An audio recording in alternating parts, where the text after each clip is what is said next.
आने की शुरुआत होती 2009 से। तब ना अपन कॉलेज छोड़ चुके हैं ये सोच के कि रेडियो में नौकरी करेंगे। मतलब रेडियो में क्या करते हैं। और उस वक्त ना फेज 3 आने वाला था। तो फेज 3 मतलब ऐसा कि कुछ ऐसे 100-125 स्टेशन और खुलने वाले। और अपने को लगा अपनी शक्ल तो वाली है नहीं, पर तो अपन रेडियो में तो काम कर ही सकते हैं ना। मतलब तो अपने को लगा कि दिल्ली में जाते हैं, दिल्ली जाके कोर्स कर लेते हैं। तो ये बात की शुरुआत होती 2009 से, जब अपन एक कोर्स करके ख़त्म कर चुके हैं, सर्टिफिकेट कोर्स रेडियो का। उसके बाद एक 3 महीने की बहुत ही गुलामी वाली इंटर्नशिप। जितने लोगों ने ज़िंदगी में इंटर्नशिप करी उन्हें पता है इंटर्नशिप क्या होता है। ठीक है। सबसे पहले बुलाते थे हरामी, सबसे लास्ट में भेजते थे। वहाँ से एक नौकरी का वादा मिला। और क्योंकि घर वालों से लड़के गए थे कि नहीं बजानी है सितार और नहीं करनी है पढ़ाई, हम ढूंढ लेंगे हमारी नौकरी। और घर वापस गए तो नौकरी लेके गए। तो मतलब ऐसा स्वैजर।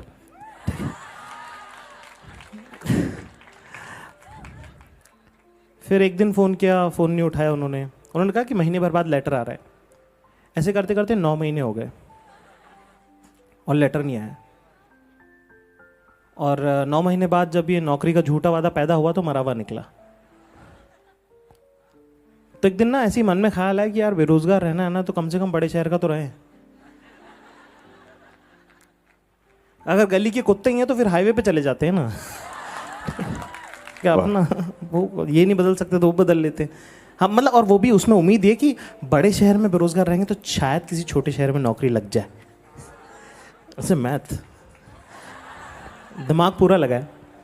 तो 2 बजे सोचा, 4:20 की ट्रेन थी, इंटरसिटी इंदौर टू दिल्ली निज़ामुद्दीन। पापा बोला, पापा आए घर पे, स्कूल से टीचर हैं पापा अपने। तो 2:30 बजे आए थे। मस्त नौकरी, ज़िंदगी में टीचर बनो, गर्मी की छुट्टियाँ, सारी हॉलीडेज़, कोई मीडिया वाला प्रेशर नहीं, और बच्चों को जी भर के डांटो। 2:30 बजे पापा आए तो मैंने बोला दिल्ली जा रहा हूँ। पापा क्या ऐसे थोड़ी होता है, क्या बात मत कर मुझसे। तो पैसे नहीं है, कुछ नहीं है, अपना बैग में कपड़े वपड़े डाले और अपन निकल गए। जनवरी की बात है। बॉम्बे के कितने लोग हैं यहाँ पे? तो बॉम्बे के जो लोग हैं उनसे मैंने इसलिए पूछ लिया कि बॉम्बे में कौन कौन है यहाँ से। क्योंकि क्या होता है कि बॉम्बे के बाहर एक कॉन्सेप्ट है, फिनोमिना है जिसका नाम है मौसम।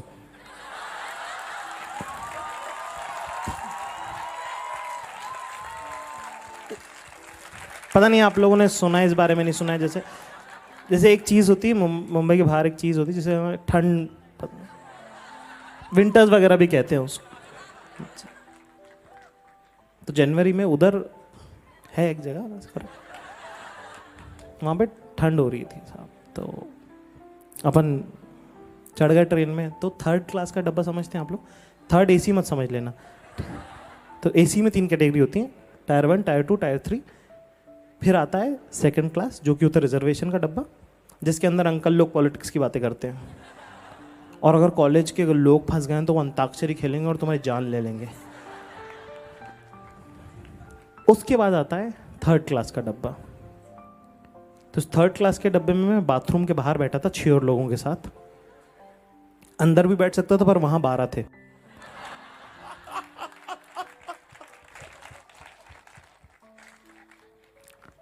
तो मेरे पास एक शॉल थी और मैं अखबार बिछा के बैठा था। अखबार गर्म होता जिंदगी में सीख लो,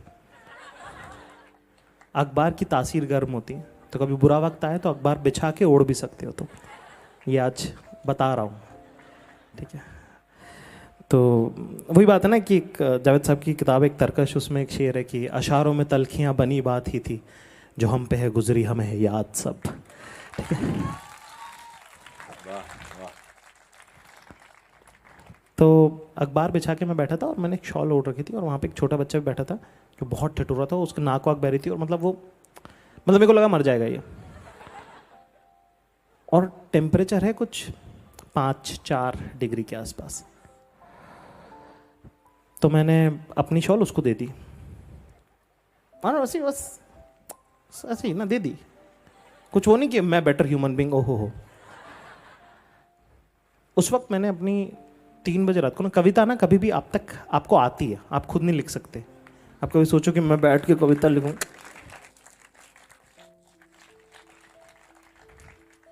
और मेरे पास थे 1500 रुपये सिर्फ, और एक शहर में जा रहा हूँ जो मुझे पहले भी निकाल चुका है, ठीक है। वापस दिल्ली जा रहा हूँ, 1500 रुपये भी वो 1500 रुपये हैं जो मेरी मम्मी ने निकलते वक्त दोनों आंखों में आंसुओं के साथ मेरी मुट्ठी में दबा दिए थे। है ना, माओ की ये सबसे खास बात होती है ना कि तुम चाहे कितने मशहूर हो जाओ, कितना ही नाम हो जाए, वो आज भी पैसे दबा देती मेरी मुट्ठी में। मैं कहा ज़रूरत नहीं है मम्मी। तो 1500 रुपये वो, और कुछ मतलब नौकरी नहीं है, कॉलेज छोड़ चुके हैं तो दोबारा पढ़ने नहीं जा सकते, सितार नहीं बजाते हैं आप। तो उस वक्त 3 बजे अचानक से मैंने अपना बैग खोला और एक कॉपी निकाली और पेन निकाला और एक कविता लिखी, शायद लोगों ने सुनी हो। मतलब वो जो स्टेट ऑफ माइंड है ना कि यहाँ से नीचे हार नहीं सकता अब मैं, इसके ऊपर तो जीतना है ना। अब कोई मेरा क्या, इसके आगे क्या बिगाड़ लेगा कोई। तो उस वक्त लिखा था कि कहा है कि मैं शून्य पे सवार हूं।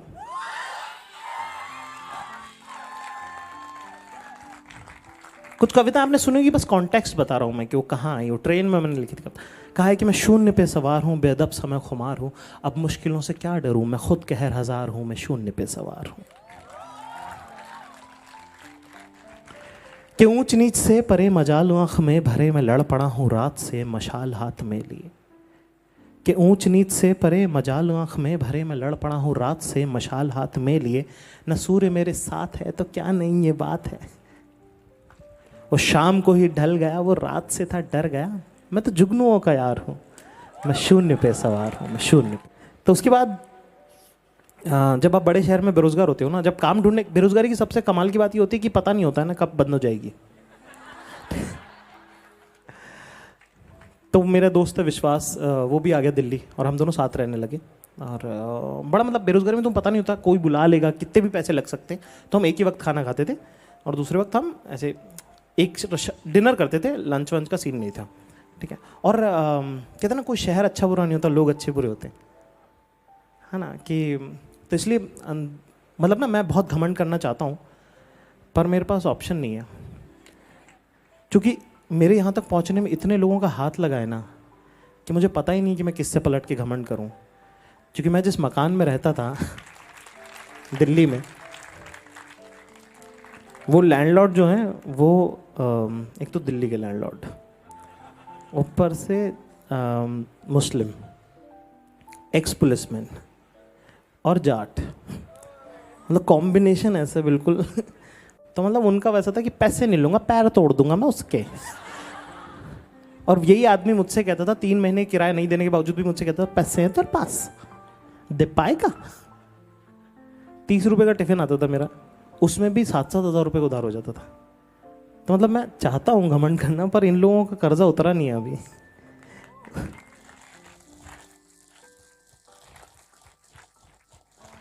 तो 3 लगातार सालों की एक ज़बरदस्त बेरोज़गारी, ठीक है। और उसके अंदर भी वो एक टॉर बनी हुई है कि कुछ हो जाएगा यार, कुछ कर लेंगे। घर से निकल गए हो आप और पता नहीं क्या हो जाएगा। ऐसा ना बचपन में पापा ऐसे मजाक में कह देते थे कि अरे तू बड़ा आदमी है यार, बस एक वो क्या चढ़ गया दिमाग में, अपन सब छोड़ के चल दिए हैं।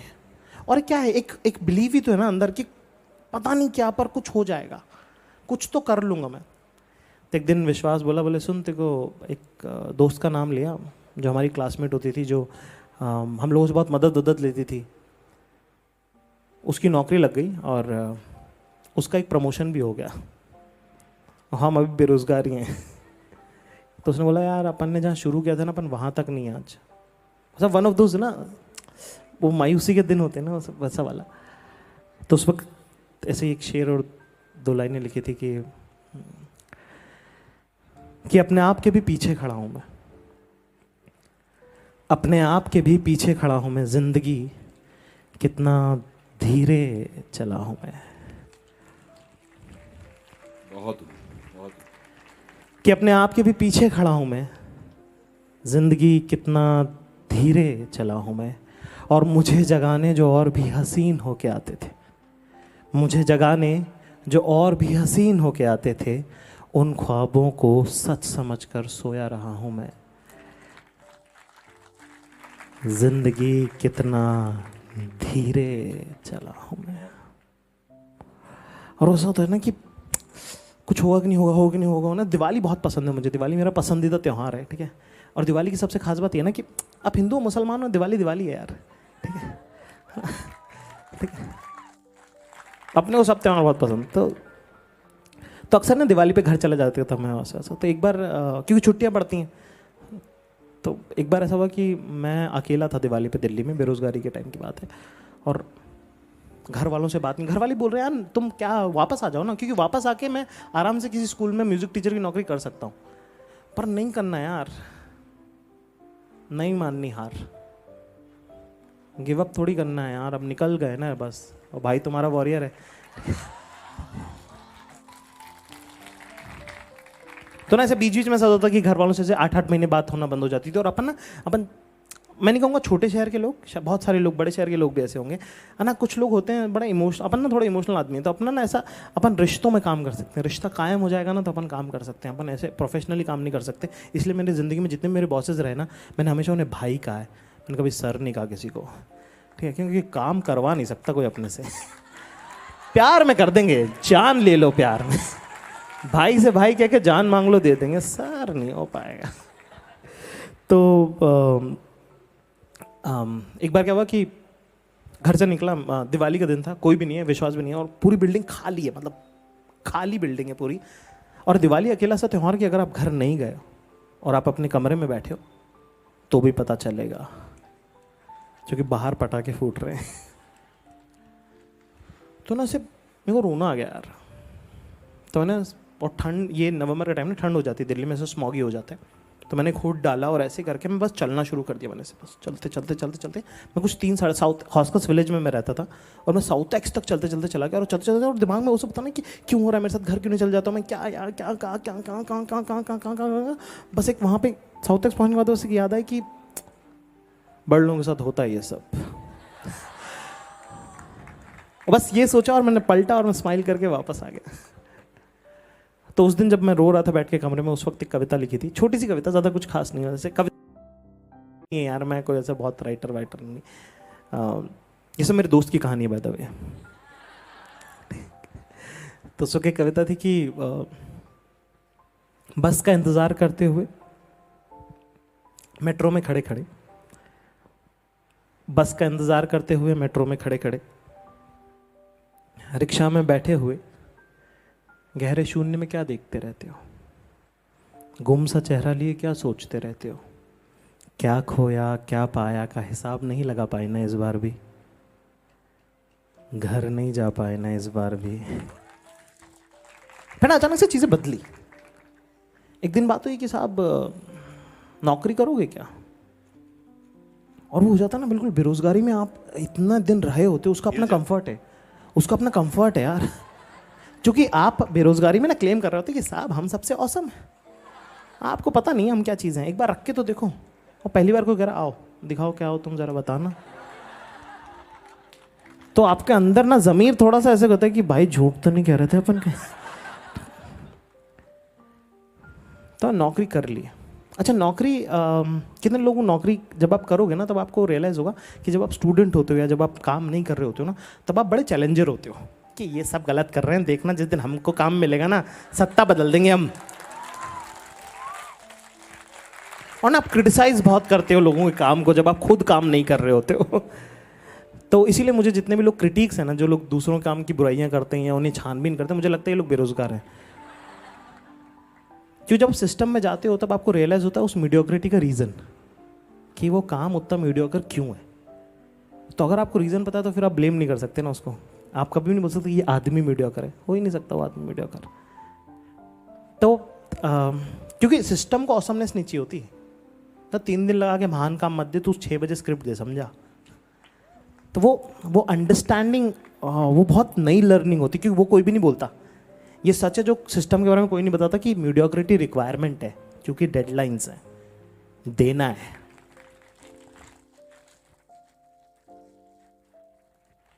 पर घर से तो आप आग लेके निकले थे, घर से तो आप क्रांति लाने के लिए ही तो निकले थे, या नौकरी करने के लिए थोड़े निकले थे यार आप। तो ना आप सेल्फ डाउट में चले जाते हो कि यार मतलब अपन कहीं वो फसाड, वो भरोसा झूठ तो नहीं है। कि क्या है, अपन सही जा रहे हैं गलत जा रहे हैं, कि यही करने आए थे क्या? यही मतलब रेडियो में एड्स लिखता था मैं, तो वो वाले एड्स होते ना, दिस दिवाली जी हाँ, and I was also writing them. तो उस वक्त एक शेर, एक नज्म लिखी थी, कि एक शेर लिखा था बस कि क्या वो आग नहीं रही ना शोलों सा दहकता हूँ, क्या वो आग नहीं रही ना शोलों सा दहकता हूँ, रंग भी सबके जैसा है सब सा ही तो महकता हूँ। क्या वो आग नहीं रही ना शोलों सा दहकता हूँ, रंग भी सबके जैसा है सब सा ही महकता हूँ। और एक अरसे से हूँ थामे कश्ती को भंवर में, एक अरसे से हूँ थामे कश्ती को भंवर में, तूफान से भी ज़्यादा साहिल से सिहरता हूँ। अब वो आग नहीं रही ना शोले सा दहकता हूँ। पर ना वही बात है, रिश्तों में काम कर सकते हैं अपन, तो अपन रिश्ता कायम कर लिया लोगों के साथ, पर नौकरी में अच्छा एक चीज़ ज़िंदगी में, एक और चीज़ सिखा दूँ मैं यहाँ पे, कि दोस्त बन चुके हैं कॉलेज तक, बस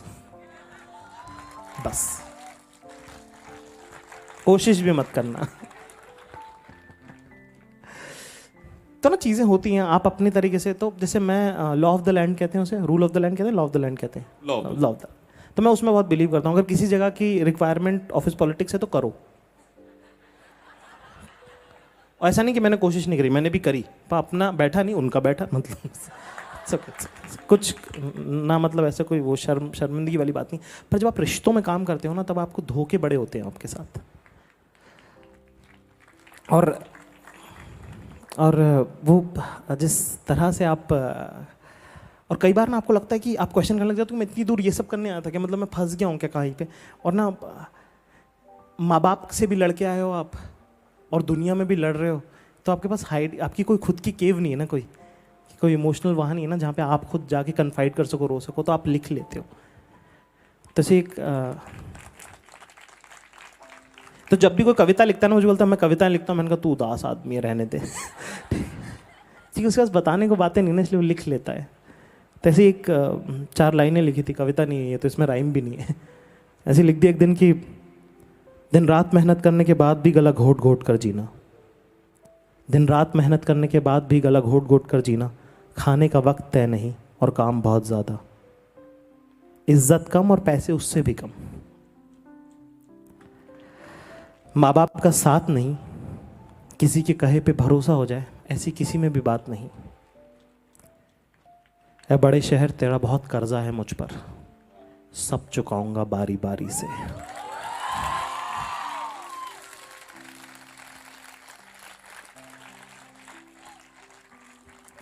और ना आप लोगों से लड़ तो लेते हो, अपन चटके हुए लोग, अपन तो ऐसे, अपन वॉरियर है ना, तो ऐसे डाउन ट्रॉटन होते नहीं ना कभी, जैसे लोगों से आप फंस रहे हो, आपके पास कोई जगह नहीं बताने की, तो आप ना ऐसे लिख देते हो कुछ भी। जैसे मैंने बड़ा ऐसे जंगजू, आप मेरे जाएंगे ना, तो मैं 2013-14 जब मैं नौकरी करता था, उस वक्त के आप अगर मैं स्टेटस पढ़ेंगे ना, तो बड़ा ऐसे आग स्टेटस है वो, ऐसे कुछ भी लिख रखा था, और कुछ पता नहीं ना, कंफर्म नहीं है। जैसे अभी तो लग रहा है कि हाँ भाई हुआ होगा तुम्हारे साथ ऐसा, तुम्हें मालूम। तो अब तो दूर दूर तक वीराना था भाई, पता ही नहीं कि जिंदगी में कुछ हो भी पाएगा या नहीं हो पाएगा। तो ऐसे से स्टेटस लिखें कि मेरा वक्त कयामत की तरह है, याद रखना आएगा जरूर। और फंसा, झूठी धमकी, खाली धमकी। हाँ। और एक बार ऐसे लिख दिया कि एक बार लिखा था कि मेरी ज़मीन तुमसे गहरी है, याद रखना आसमान भी तुमसे ऊंचा होगा। फिर नौकरी छोड़ दी, नौकरी छोड़ने के बाद कुछ पर्सनल लाइफ में भी हुआ, और वो ना मतलब दिल्ली शहर में घूमना इम्पॉसिबल हो गया था, क्योंकि यार वो रेस्टोरेंट तो वहीं रह जाते हैं ना। और वो वेटर तो दोबारा पूछता है टेबल फॉर 2।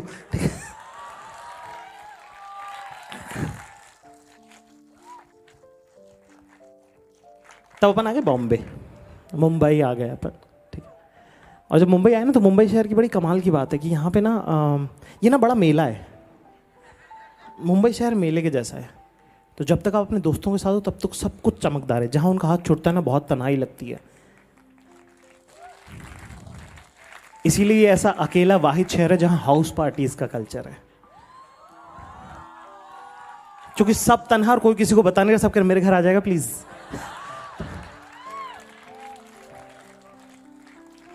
तब नए नए जब आए थे तब उस वक्त एक बात कही थी कि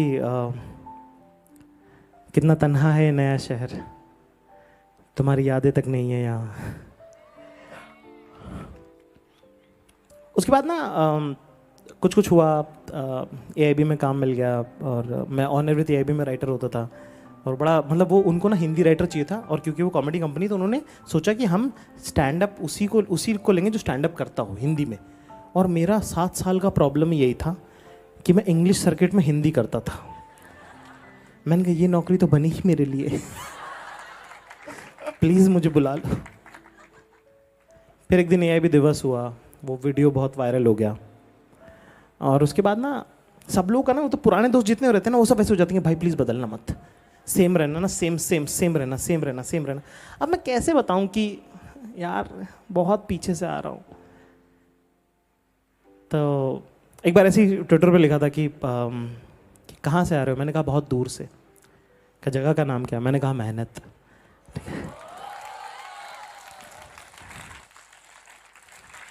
तो मैंने उस सब के जवाब में कि मैं बदलूंगा कि नहीं बदलूंगा, मैंने एक छोटी सी 4 लाइनें लिखी हूँ, सुना देता हूँ आपको। कहा कि भूख देखी है, भूख देखी है, देखी है तिरस्कार करती आंखें, कदमों से चल चल कर रास्तों को नाम बदलते देखा है, अपने टूटे हुए स्वाभिमान के साथ खुद को काम बदलते देखा है। देखी है ना उम्मीदी अपमान देखा है, ना चाहते हुए भी माँ बाप का झुकता आत्मसम्मान देखा है, सपनों को टूटते देखा है, अपनों को छूटते देखा है, हालात की बंजर ज़मीन फाड़ कर निकला हूँ, हालात की बंजर ज़मीन फाड़ कर निकला हूँ, बेफिक्र रहिए मैं शोहरत की धूप में नहीं जलूंगा।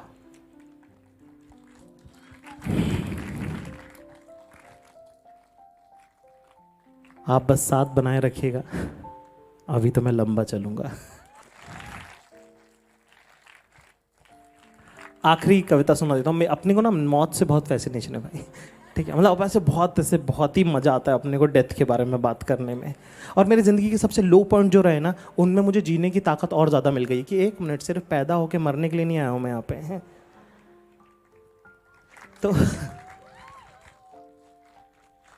तो 2009 जब 2009-10 में एक शेर लिखा था एक बार कि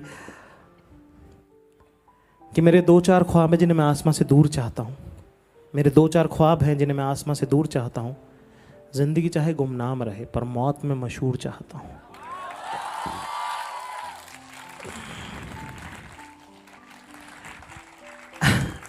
प्लेन में जब बादलों में जब प्लेन गड़गड़ाता है तो अब 1-2 बार अपने को ना बिजनेस में बैठने का मौका मिला होता है ऐसे, ठीक है, बड़ी प्रिटेंशियस जगह। मतलब मुझे इतना दिल टूट गया मेरा देखकर कि जब बादल गड़गड़ाए तो जैसे इकोनॉमी में ना लोग थोड़े हिल जाते हैं कि क्या हुआ, बिजनेस में वो भी नहीं होता है वैसे, मतलब ऐसे मरे वैसे पड़े रहते हैं। मैंने कहा हार्ट अटैक तो मतलब कितनी अफसोस की बात है कि आप इतनी आगे पहुंच गए कि आप अपने डर तक नहीं बता सकते लोगों को। तो मैंने एक फिल्म देखी थी नौनिहाल, उसमें किसी बहुत एक एक्स प्राइम मिनिस्टर की एक फ्यूनरल की तस्वीर है और मैं 14 साल का था और मेरे को वो हो गया कि खाऊं ऐसे ही चाहिए ज़िंदगी में। तो मेरे को जो पसंद आता है मेरे को लगता है ये भी खाऊंगा मैं। जैसे मैंने न्यूक्लियर का राजा बाजा का वो देखा था लॉन्च, NSCI डोम कहते हैं उसको, हाँ। तो मेरे को हो गया स्टेडियम खाना है। साल भर बाद जब मुझे मौका मिला अमेज़न प्राइम का स्पेशल करने का, तो उन्होंने कहा करोगे यहाँ रंग मंदिर में या यहाँ करोगे? मैं कहने ताल कटोरा स्टेडियम खाऊंगा। तो बड़ा ऐसा वो वाली बात है ना कि मेरे को ना वैसे मेरा मन है तो जब भी प्लेन गड़गड़ करता है ना तो मुझे ऐसा लगता है कि पहले लगता था कि यार मर गया तो किसी को नहीं पता चलेगा कि मैं क्या करना चाहता था ज़िंदगी में, पर अब मुझे लगता है कि इनफ अनरिलीज्ड फुटेज है कि कोई डॉक्यूमेंट्री तो बना ही देगा। फिर मेरा सर्वाइवल टेक ओवर करता है कि भाई डॉक्यूमेंट्री सुपर हिट भी हो जाएगी, तुम्हें पता चलेगा क्या? नहीं ना, बायोग्राफी फ्लॉप भी होगी तो तुम्हारी आंखों के सामने होगी। जीते रहो, जिंदा रहो भाई। तो मैंने एक नज़्म लिखी है जिसके साथ लास्ट कुछ कहा है कि जो मेरे अपने लोग हैं ना, तो मैं जब भी किसी से बहुत नाराज़ हो जाता हूँ ना, तो मैं बस उनसे पलट के ये कहता हूँ कि और एक दो बार से ज़्यादा मैंने कहा नहीं होगा ये। जब मैं किसी से बहुत नाराज़ हुआ तो मैंने बस उनको ये कहा था कि सुनो, मरने पे भी मत आ जाना मेरे। तो हाँ, तो ये नज़्म है। कहा है कि मेरा सब बुरा भी कहना पर अच्छा भी सब बताना, मेरा सब बुरा भी कहना पर अच्छा भी सब बताना, मैं जब जाऊं इस दुनिया से तो मेरी दास्तां सुनाना। ये भी बताना कि कैसे समंदर जीतने से पहले मैं हजारों बार छोटी छोटी नदियों से हारा था। ये भी बताना कि समंदर जीतने से पहले मैं न जाने कितनी छोटी छोटी नदियों से हजारों बार हारा था। वो घर वो ज़मीन दिखाना, कोई मगरूर जो कहे तो शुरुआत मेरी बताना।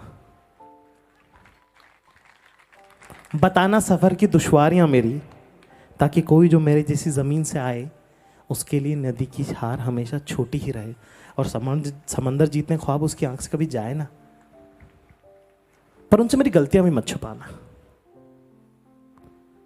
कोई पूछे तो बता देना कि किस दर्जे का नाकारा था, कह देना कि झूठा था मैं। बताना कैसे ज़रूरत पर काम ना आ सका, वादे किए पर निभा ना सका। इंतकाम सारे पूरे किए पर इश्क अधूरे रहने दिए। बता देना सबको कि मैं मतलब ही बड़ा था, हर बड़े मकाम पे तन्हा ही खड़ा था। मेरा सब बुरा भी कहना, अच्छा भी सब बताना, मैं जब जाऊं इस दुनिया से तो मेरी दास्तां सुनाना।